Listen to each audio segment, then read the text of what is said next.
You have probably seen everywhere the low-high cortisol graph. And then you probably asked, what is cortisol?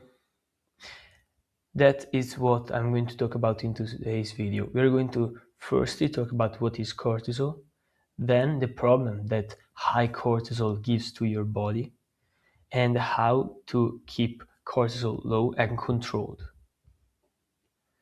So what is cortisol? Cortisol is the hormone that acts as the body's main response of stress. So when you are stressed, your body simply starts to produce more cortisol because cortisol will keep you in fight or flight mode. Okay, because when you are stressed, is probably because you are having some trouble, you are in a dangerous environment, and going in fight or flight mode keep yourself ready to fight or go away off from dangers. If you understood what cortisol is, we can go to the next point, that is all the problems that cortisol gives you. So having high cortisol will make you have some metabolic and weight problems. First of all, will make you store more visceral fat. Visceral fat is the bad fat, okay? Because being fat is never good, okay? Being fat is never good. But visceral fat is even worse because it simply is fat in your organs. Okay, then having high cortisol will make you lose muscle because it will make convert amino acids from your muscle into glucose, causing your muscle and causing muscle atrophy. That is the breakdown of muscle.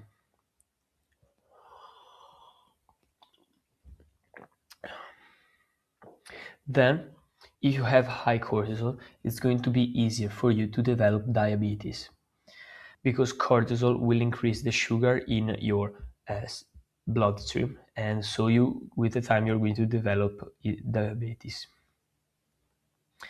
Then we have cardiovascular problems. You're going to have high blood pressure, and it will make you retain more sodium, forcing your heart to work much harder. And this will cause, in the long term, developing heart disease, okay? Like heart attacks and strokes. Then you're going to have brain shrinkage because cortisol damages the cell in the hippocampus and it harms your memory, your focus, and your learning abilities. You're going to have mood disorders because every time that it happens to me, I always feel like more angry, more depressed, and every time that someone talk to me, I respond um, with anger, and when they tell me that I'm responding with anger, I become even more angry because cortisol is very very it affects a lot your mood and your emotions, and it also ruin your sleep. I remember once when I went playing football with some of my friends late at night. When I came back, I was totally destroyed. I was exhausted. But I was too wired to fall asleep because cortisol would keep me awake. Then we have immune and tissue problems. Cortisol shut down T cells, making you more prone to develop infection and illnesses. Also, it impairs your body's ability to repair physical wounds, cuts, or tissue damage, and it inhibits bone building and accelerates bone thinning, leading to osteoporosis.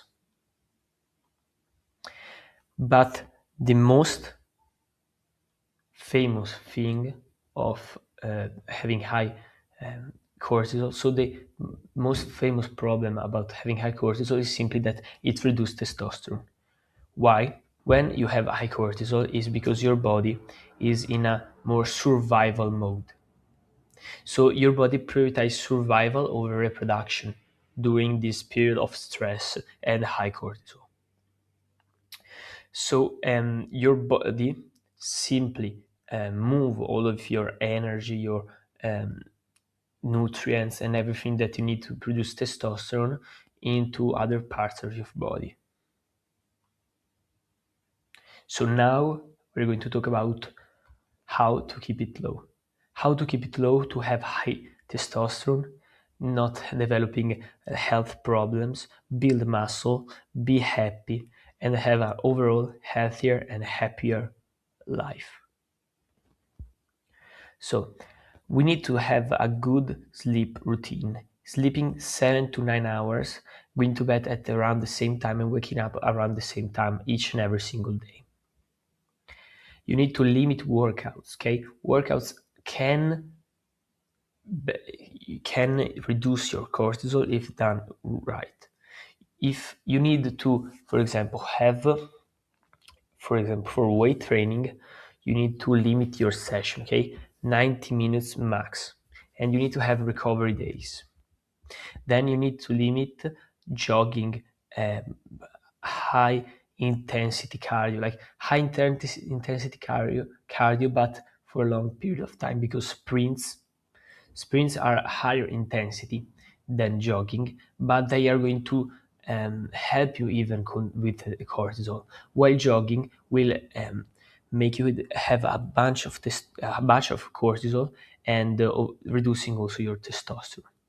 So don't do jogging and all those types of activity. Eat carbs. Sorry, limit fasting.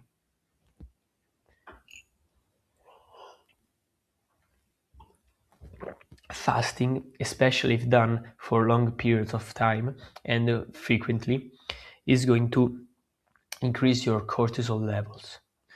And also, not eating carbs will increase it. Why? Simply because if you don't eat carbs, your body will start a process called gluconeogenesis. Okay, that is simply the breakdown of amino acid to produce glucose that we talked about even before, and it's a very stressful activity for your body. Then you need to have a caffeine after 90 minutes of waking up, and you don't need to drink it later in the day to don't disrupt your sleep. To decrease a lot your cortisol level, you need to drink caffeine 90 minutes after waking up, and you need to have it with a little bit of fats. Okay, so if you want, I will publish on Instagram soon a video talking about my raw milk coffee and butter coffee. And you need also to have some glucose. So eating a banana, for example, is going to help. Then grounding is very beneficial for cortisol and also reducing inflammation in your body. Meditation and all the type of exercise where you control your breath. I will make probably a video talking about this in the future. Then nature and sun are very, very great at keeping your cortisol low. If you are having a bad day, a very stressful day, if you can go walking in nature and in the sun, even for 5 minutes, is going to help you a lot. And lastly, you need to start of not caring about what other people think about what you're doing, and not caring about the bad stuff happening in your life. You've probably already seen the graph talking about um, if you can change something, you don't need to worry about it, and if you don't can change it, you don't need to worry about it. So you don't need to worry about anything. I'm going to put the graph so you can maybe understand better what I'm talking about. If you write right here, I hope you enjoyed the video. If so, please subscribe, press the like button, and write everything that you want to write in the comments. I'm going to read them all, And if you have some question and everything, I'm going to respond to you in the comments. So I hope you enjoyed this video. So please subscribe, press like button, and see you in the next one.